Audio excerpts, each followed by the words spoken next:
Assalamualaikum warahmatullahi wabarakatuh. Selamat sore anak-anakku, siswa baru kelas 7, mulai dari kelas 7A sampai kelas 7J ya. Sebelumnya saya ucapkan selamat kepada kalian karena telah berhasil masuk ke SMP Negeri 1 Pemalang setelah melalui tahapan-tahapan penerimaan peserta didik baru atau PPDB tahun pelajaran 2020-2021. Anak-anakku sekalian, sebelumnya saya mohon maaf karena ini saya mendadak tag video syuting di sore hari, dimana masih banyak suara-suara yang berseliweran ya. Jadi ini udah kayak di sirkuit aja, banyak war kendaraan, jadi mohon dimaafkan karena memang SMP Negeri 1 Pemalang itu letaknya di jalur Pantura, jadi 24 jam ramai terus, dan kebetulan saya tag video ini sore hari. Jadi kalau nanti ada suara-suara yang tidak penting tolong di skip aja ya, diabaikan saja. Oke, saya lanjutkan. Anak-anak sekalian, sedianya hari Senin kemarin kalian mulai melaksanakan pengenalan lingkungan sekolah ya. Tapi karena situasi dan kondisi pandemi COVID-19 di Kabupaten Pemalang belum reda, maka dengan berat hati pelaksanaan PLS ditunda atau dialihkan menjadi daring. Nah, beberapa hari kemarin sudah banyak di-share mengenai materi-materi pengenalan lingkungan sekolah.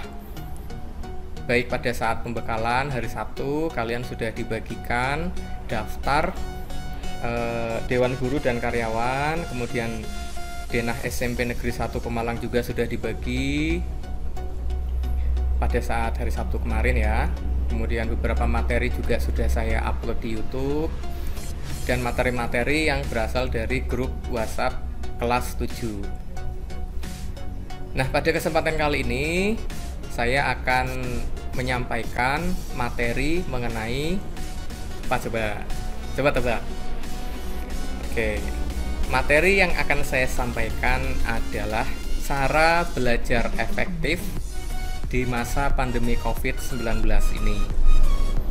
Materi ini disampaikan dalam kegiatan pengenalan lingkungan sekolah tahun pelajaran 2020-2021 ya, SMP Negeri 1 Pemalang. Nah, Pemalang ketutupan saya nih.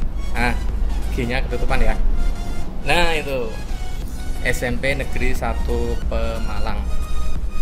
Baik anak-anakku sekalian, sebelum kita masuk ke materi inti, izinkan saya untuk memperkenalkan diri terlebih dahulu.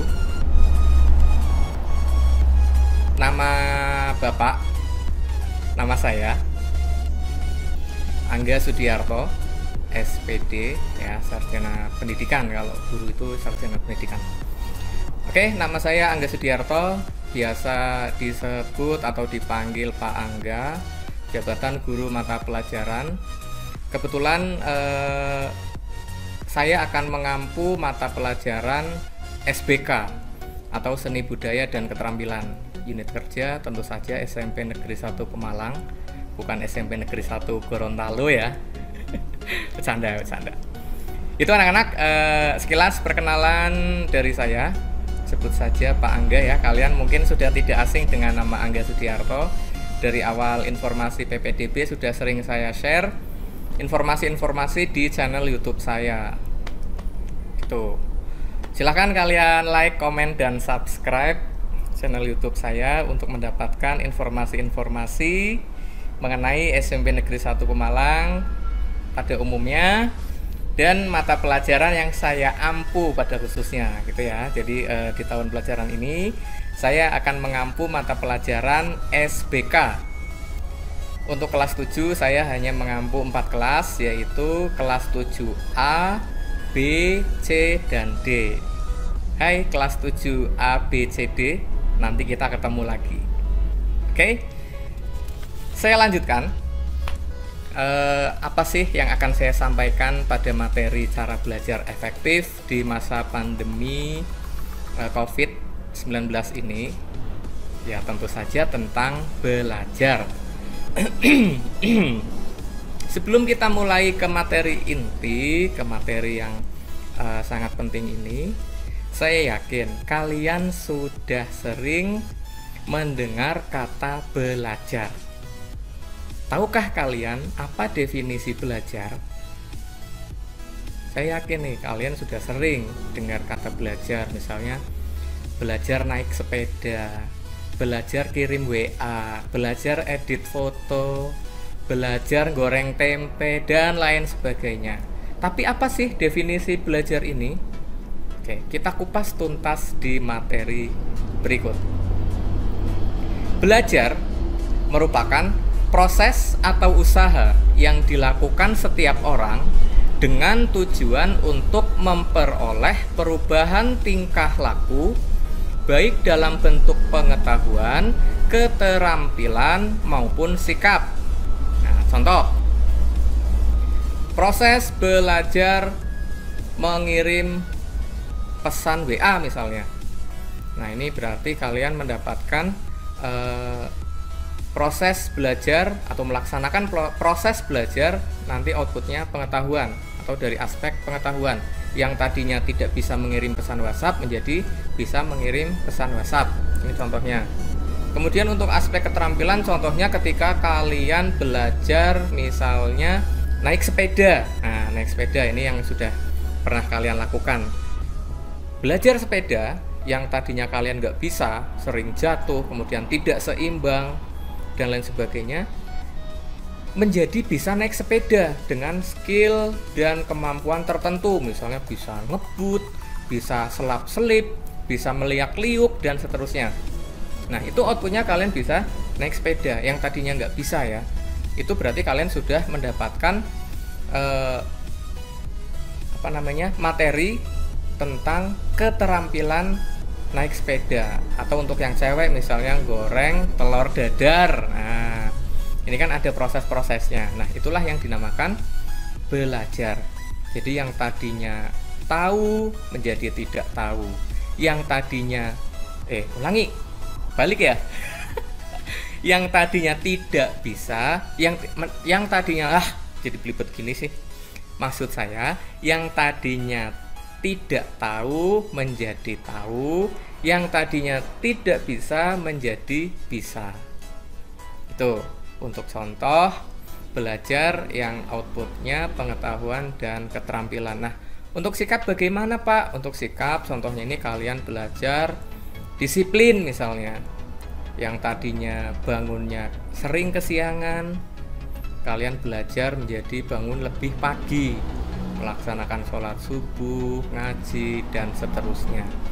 Yang tadinya sikap kalian tidak disiplin, yang tadinya pemalas menjadi lebih rajin dan disiplin. Nah, ini contohnya anak-anak. Gitu. Sampai sini bisa dimengerti ya? Kalau bisa dimengerti, kita lanjutkan. Yang pasti harus tetap semangat. Oke? Semangat. Iya. Saya lanjutkan mengenai belajar. Nah, sebelum kita melakukan proses pembelajaran atau proses belajar, kita harus melakukan persiapan terlebih dahulu ya. Apa saja Pak persiapannya? Yang pertama dan paling utama, karena kita sebagai insan beragama, maka proses yang pertama adalah doa ya.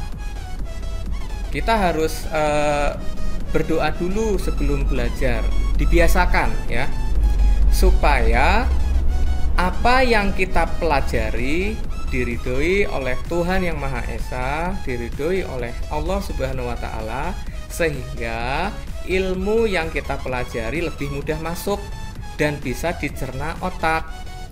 Itu anak-anak. Kemudian yang kedua, tingkatkan minat dan mood belajar.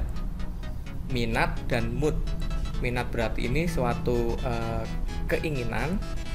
Mood artinya suasana hati ya. Kalau moodnya lagi bagus, otomatis kalian lebih bisa menerima pelajaran dengan baik, daripada mood yang sedang jelek, misalnya lagi bete, lagi galau ya, entah galau karena apa. Kalian jomblo itu gaya-gayaan galau, gak usah galau-galauan, harus semangat belajar ya. Bercanda ya, saya ulangi, saya lanjutkan ya. Kalian harus bisa meningkatkan minat dan mood belajar gitu. Tujuannya apa? Supaya dapat merasakan kenyamanan selama proses belajar berlangsung dan bisa lebih fokus dan konsentrasi terhadap apa yang dipelajari. Tuh. Ketika kalian belajar sepeda, kalian minat banget nih. Aku pokoknya harus bisa naik sepeda supaya nggak kalah sama teman-teman yang lain. Nah, minat kamu sudah besar, otomatis proses belajarnya akan lebih cepat. Akan lebih cepat bisa naik sepeda kalau kalian berminat dulu daripada nggak minat. Misalnya ya, tuh, aku nggak minat naik sepeda, aku pengennya naik mobil aja. Nah, contoh. Maka ketika kalian belajar naik sepeda, ini akan berpengaruh menjadi lebih lambat karena minat kalian itu sebetulnya bukan di sepeda tapi di mobil misalnya, di motor misalnya. Nah, ini. Maka sebelum kalian belajar mata pelajaran tertentu, kalian harus minat dulu ya. Harus minat terhadap mata pelajaran yang akan dipelajari. Itu anak-anak. Poin yang kedua. Yang selanjutnya adalah kondisi jasmani. Ini juga sangat penting ya. Jadi kesehatan itu merupakan mahkota yang sangat mahal harganya anak-anak. Dengan kondisi kesehatan yang prima, kita dapat bersemangat, bergairah, dan senantiasa siap untuk belajar. Coba kalau kalian lagi sakit, ya, sakit kepala misalnya, bukan sakit hati ya. Kalau sakit hati mah itu derita kamu. Bercanda anak-anak, bercanda ya. Misalnya kalian sedang pusing nih, sedang pusing. Kira-kira kalian mengikuti proses pembelajaran gimana? Belajarnya gimana? Semangat nggak? Ilmu yang didapatkan bisa lebih cepat masuk nggak? Kan enggak ya. Itu kalau kondisi jasmani kita, kesehatan kita sedang terganggu.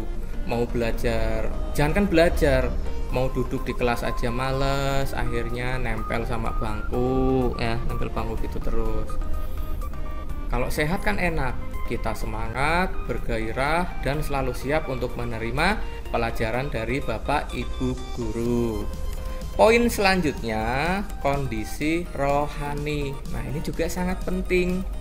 Nggak mungkin orang-orang yang ada, orang gila maksud saya, maaf, orang stres misalnya itu bisa belajar dengan baik, kan enggak ya. Maka selain kesehatan jasmani yang prima, kita juga harus memiliki kondisi rohani yang baik. Misalnya apa? Ketenangan jiwa, tidak galau, kemudian tidak ada pikiran apapun, misalnya masalah keluarga, masalah ekonomi. Masih kecil kok masalah ekonomi ya, misalnya kalian nggak punya uang. Jangan di ini ya, bercanda aja kok, bercanda. Misalnya itu anak-anak. Jadi kalau kita perasaan sedang galau, sedang nggak enak hati, otomatis pelajaran yang diberikan oleh Bapak Ibu Guru itu menjadi lebih susah kita terima. Iya nggak sih? Iya kan? Pasti iya. Nah, yang selanjutnya adalah tempat belajar anak-anak. Tempat belajar ini juga sangat berpengaruh. Pada saat belajar, sebaiknya kalian harus bisa memilih tempat yang baik, yang memenuhi syarat-syarat kesehatan. Misalnya dilihat dari kebersihannya, sirkulasi udaranya, penerangannya, dan lain sebagainya. Jangan sampai kita belajar tempatnya kotor, udaranya pengap, gelap, otomatis nggak nyaman kan. Kalau kita udah nggak nyaman, maka sangat berpengaruh terhadap proses transfer ilmu yang diberikan oleh guru mata pelajaran. Kalian menjadi tidak konsentrasi, akhirnya sulit untuk menyerap pelajaran yang diajarkan oleh Bapak Ibu Guru. Yang selanjutnya adalah suasana. Nah, ini adalah suasana yang berhubungan dengan tempat belajar ya. Misalnya suasananya itu tidak bising, sunyi. Kemudian masing-masing orang itu beda. ada yang belajarnya itu lebih enak sunyi, ada juga yang harus diselingi dengan dengerin musik ya, ada juga yang diselingi dengan main PUBG, main Mobile Legends. Ada nggak sih? Kayaknya belum ada ya. Jangan, pokoknya kalau belajar kita fokus belajar ya, jangan diselingi main game. Main game nggak apa-apa, 15 sampai setengah jam diselingi, tapi jangan keterusan ya. Intinya itu anak-anak, suasana belajar sangat berpengaruh ya, mulai dari kenyamanan, kemudian suasana sekitar, lingkungan. Karena banyak sebagian orang kalau lingkungannya bising itu sulit untuk konsentrasi. Nah, ini perlu kalian garis bawahi, suasana belajar ya. Kalau kita ingin materi masuk dan dicerna otak, maka kita harus bisa nyari suasana yang cocok untuk kita. Suasana yang cocok untuk kamu apa? Ya masing-masing orang beda. Ada yang harus sunyi, ada yang harus dengerin musik dan lain sebagainya. Kalian temukan sendiri suasana yang nyaman untuk kalian itu seperti apa. Nanti insya Allah ketika kalian belajar, materinya bisa dengan mudah diserap, materinya bisa mudah dimengerti. Itu. Kemudian yang selanjutnya, ayo, iya, waktu belajar. Nah, waktu belajar ini harus kalian kuasai juga. Kalian harus tahu kapan waktu yang baik untuk saya belajar, kapan waktu yang enak untuk saya belajar. Itu beda-beda ya. Nah, alangkah baiknya kita belajar itu disesuaikan waktu dan kondisi suasana yang memungkinkan. Waktu belajar yang paling efektif adalah sebelum tidur atau sesudah bangun tidur. Nah, silahkan kamu cari sendiri. Kamu itu enaknya belajar sebelum tidur atau setelah bangun tidur. Jadi jangan sampai kamu, aku enaknya apa ya? Aku belajarnya itu enaknya gimana? Silahkan kamu temukan sendiri. Waktu yang tepat untuk kamu belajar ya.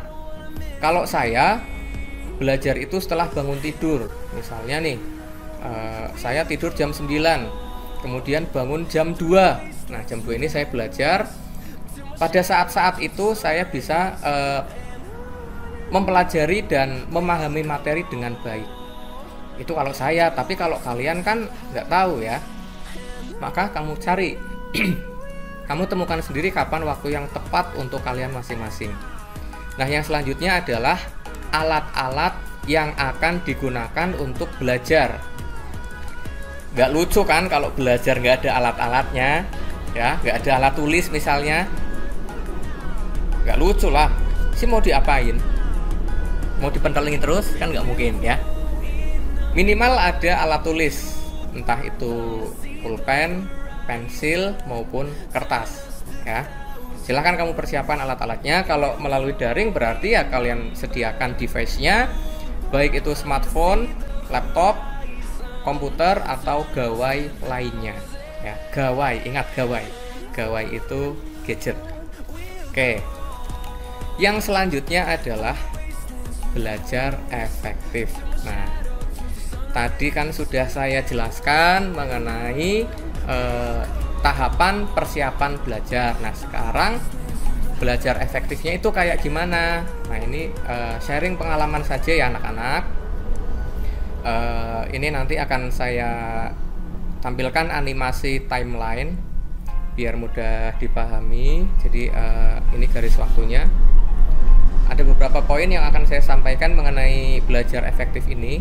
Yang pertama, tahap yang pertama yang paling utama, ini kalian harus bisa membuat suasana belajar yang nyaman ya.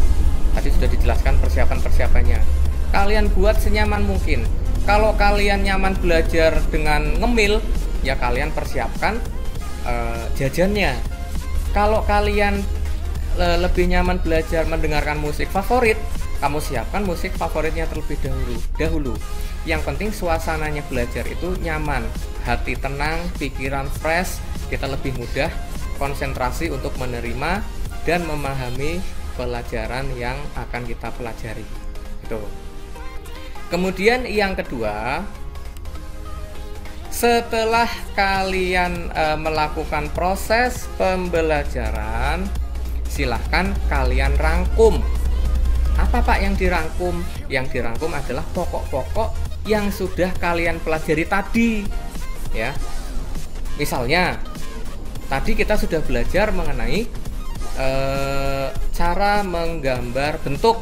Nah, cara menggambar bentuk ini pokok pikirannya atau pokok yang sudah dipelajari apa saja. Misalnya kalian harus mempersiapkan alat dan bahan, kalian harus menentukan objek atau bentuk yang akan digambar.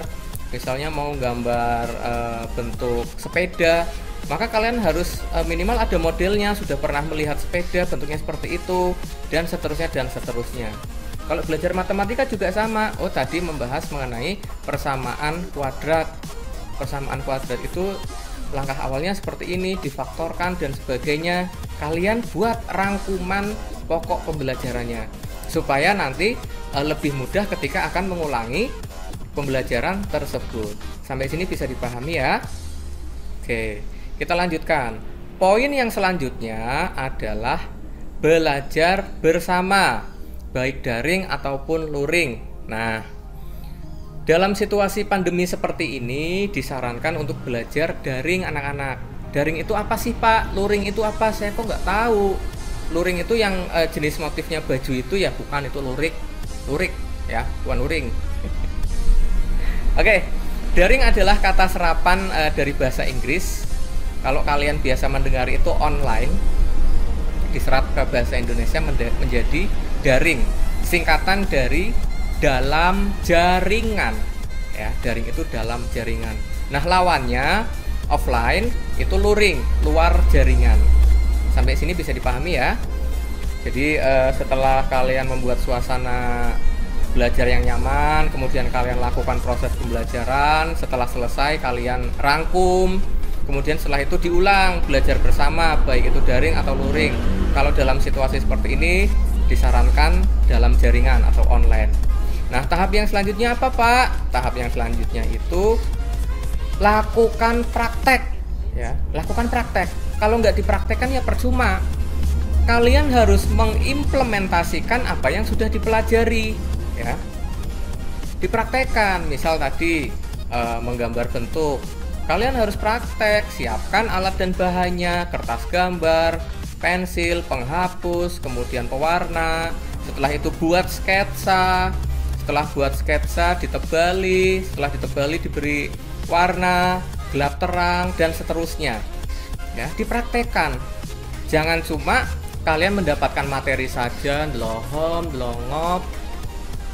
Ketika ditanya, jelas, jawabnya kayak gitu. Misalnya contoh, tapi jangan sampai seperti itu ya. Jangan sampai seperti itu. Kalian harus bisa mempraktekkan apa yang sudah dipelajari. Misalnya sudah mempelajari persamaan kuadrat, kalian praktek latihan soal, bagaimana pemfaktoran dilakukan, bagaimana cara mencari persamaan dan sebagainya. Kalian praktekkan. Nah, dari keempat tahapan ini ya, dari keempat tahapan ini ada satu poin yang penting ya. 4 tahapan tadi harus kalian lakukan, kalian laksanakan dengan rutin. Jangan hanya sekali saja. Misalnya pembelajaran tentang menggambar bentuk sudah dilakukan, sudah praktek. Kemudian belajar mengenai ragam hias itu nggak dipraktekkan. Nah, nggak boleh, harus rutin ya, selalu dilakukan ketika kita mempelajari apapun itu, apapun materinya, apapun mata pelajarannya. Kalian lakukan langkah-langkah tadi, 4 langkah yang sudah saya jelaskan. Apa? Yang pertama, buat suasana belajar yang nyaman, kemudian rangkum pokok pembelajaran, terus belajar bersama, baik daring atau luring, lebih baik daring saja ya. Yang terakhir adalah dipraktekkan ya. Itu anak-anak yang sangat penting. Nah, yang selanjutnya tadi kan sudah sampai poin 8 ya, mengenai tahapan proses persiapan itu ada 8 poin. Sekarang kita lanjutkan. Poin ke-9 adalah belajar dengan serius dan tekun. Nah, ini lanjutan dari belajar efektif tadi. Supaya proses pembelajaran efektif, tentu saja kalian harus serius. Jangan kebanyakan guyon, ya. Misalnya di kelas guru sedang menerangkan, kalian malah asik-asik guyon. Kalian malah asik-asik cerita sendiri. Nah, jangan sampai seperti itu. Harus dipelajari dengan serius. Dan juga tekun. Artinya kalau kalian tidak bisa, harus berupaya semaksimal mungkin supaya bisa menguasai materi yang diajarkan Bapak Ibu guru. Tekun mempelajari materi yang sedang dipelajari. Itu anak-anak. Kemudian yang ke-10 adalah disiplin dalam belajar. Nah, ini juga sangat penting. Kalau kita pembelajarannya manual seperti biasanya masuk kelas, itu berarti harus disiplin. Jam pertama jam 7 mata pelajaran bahasa Indonesia. Maka sebelum jam 7 kalian harus sudah siap di dalam kelas. Jangan sampai jam 7 baru berangkat dari rumah. Nah, berarti kan terlambat sekolahnya. Berarti kalian sudah melanggar tata tertib. Karena SMP Negeri 1 Pemalang jam 7 kurang 5 itu harus sudah ada di sekolah, ya. Harus kalian bisa manage dengan baik, harus disiplin. Kemudian kalau misalnya setelah istirahat, ini yang sering ya, setelah istirahat Bapak Ibu guru sudah masuk kelas, kalian masih jajan di kantin misalnya, masih main bola di lapangan. Nah, ini jangan sampai terjadi. Kalian harus disiplin. Kalau waktu istirahat 15 menit sudah selesai, ya sudah, setelah selesai minum, makan atau ke belakang, ke toilet dan sebagainya, langsung ke kelas lagi. Kalau bel masuk, ya masuk. Jangan malah main bola, jangan malah jajan, jangan malah berkeliaran dan bergentayangan. Ini yang sering nih. Bergentayangan. Maksud saya jalan-jalan ke sana kemari. Guru sudah masuk di kelas 7A misalnya. Ada anak misalnya masih jalan-jalan, tebar pesona. Kemudian entah kemana, alasannya ke toilet padahal jalan-jalan. Wong toiletnya ada di pinggir kelas 7C kok bisa sampai di samping ke toilet yang samping kantin misalnya. Ini jangan sampai ya. Kalian harus manage dengan baik, harus bisa disiplin. Kemudian yang selanjutnya sedikit. Nah, untuk yang daring misalnya jadwal daringnya itu jam 7.30, maka kalian harus sudah persiapan jam 7 minimal, harus sudah mempersiapkan materi-materi alat-alat yang akan digunakan. Misalnya HP-nya jangan sampai ngedrop, jangan kebanyakan main PUBG, jangan kebanyakan main Free Fire, jangan kebanyakan main ML ya, Mobile Legends jangan. Tapi kalau jam 7.30 sudah pembelajaran daring, ya diharapkan kalian siap. HP-nya dicas, nggak ada alasan HP-nya habis dan sebagainya. Minimal jam 7.25 itu kalian harus sudah siap di depan laptop atau PC atau gawai yang lain atau smartphone juga boleh ya. Kemudian yang selanjutnya yang ke-11. Yang ke-11 ini adalah aktif bertanya bila belum paham. Nah, kalau kalian belum paham, jangan malu-malu untuk bertanya. Tanya ya. Kalau sama guru malu, sama temennya. Nah, masalahnya kalau tanya sama temennya, belum tentu temennya ini paham ya. Belum tentu paham. Jadi kalau kalian ragu untuk bertanya kepada teman, tanyalah kepada guru ya. Nah, kalau kepada guru malu, ya tanya kira-kira yang temennya yang menguasai gitu anak-anak ya. Kemudian yang selanjutnya bisa juga kalian melakukan belajar kelompok. Nah, untuk belajar kelompok sih dalam situasi seperti ini mendingan jangan dulu deh. Kalau kita harus ke rumah salah satu teman kemudian belajar bareng, mendingan jangan dulu. Lebih baik kalau mau belajar kelompoknya secara daring juga ya. Yang selanjutnya mendengarkan penjelasan guru dengan baik. Nah, mohon ketika ada guru sedang menjelaskan, kalau Bapak Ibu guru sedang menjelaskan materi, kalian konsentrasi. Masih ngomong. Maaf, maksud saya kalian harus konsentrasi penuh, fokus terhadap apa yang disampaikan Bapak Ibu guru, ya. Jangan memikirkan hal yang di luar kelas, misalnya hal yang di luar materi yang sedang disampaikan. Kalian fokus pada materi yang disampaikan Bapak Ibu guru. Begitu. Yang terakhir adalah jangan nyontek. Ini penting. Kalau ada ulangan, tolong jangan nyontek. Lebih baik kerjakan sendiri. Kalau nggak bisa ya sudah, mau gimana lagi. Nanti ada remedial, ada proses perbaikan.